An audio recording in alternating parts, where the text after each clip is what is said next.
તો ધોરાજી તાલુકાના વેગડી ગામમાં આયોજિત સમૂહ લગ્ન સમારોહ પર આંતરરાષ્ટ્રીય પરિસ્થિતિનો સીધો પ્રભાવ જોવા મળ્યો છે। તો એકતા ચેરિટેબલ ટ્રસ્ટ દ્વારા 11 જેટલી દીકરીઓના સમૂહ લગ્નનું આયોજન કરવામાં આવ્યું છે, પરંતુ ગેસ સિલિન્ડરની અછતના કારણે આયોજકો પણ હવે મુશ્કેલીમાં મુકાયા છે।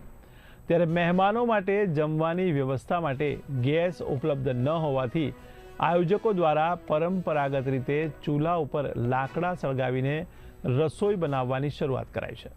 તો આંતરરાષ્ટ્રીય સ્તરે ચાલી રહેલા ઈરાન ઇઝરાયલ યુદ્ધ જેવી પરિસ્થિતિના કારણે ઊભી થયેલી સપ્લાય સમસ્યાનો પ્રભાવ હવે ગામડાઓના સામાજિક પ્રસંગો પર પણ પડતો જોવા મળી રહ્યો છે।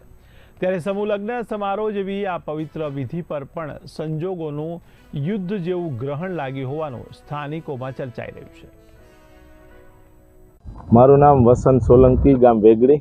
એકતા એજ્યુકેશન એન્ડ ચેરિટેબલ ટ્રસ્ટ દ્વારા આજે 9મા સમૂહ લગ્નનું આયોજન કર્યું। અમે 11 દીકરીઓનું સમૂહ લગ્નનું આયોજન તો અમે વહેલી તકે કરી લીધું હતું। આજે અમને ખબર પડી કે આજે અમે આ સમૂહ લગ્ન કર્યું ત્યારે અમને ખબર પડી કે અમે બાટલાની એટલી બધી અછતના કારણે અમે આજે સમૂહ લગ્ન કર્યું છે।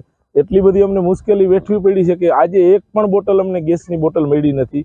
ત્યારે અમારે આ લાકડા અને દેશી ચૂલાને હિસાબે અમારે આજે આ 11 દીકરીઓના જે પરિવાર આવે છે ને એમને અમે જમાડી અને અમારા જે મારી આજે આખી ટીમ છે એકતા એજ્યુકેશન ચેરિટેબલ ટ્રસ્ટની, એ બધાય તડામણ મહેનત કરી અને આજે એને જમાડવાના છીએ અમે।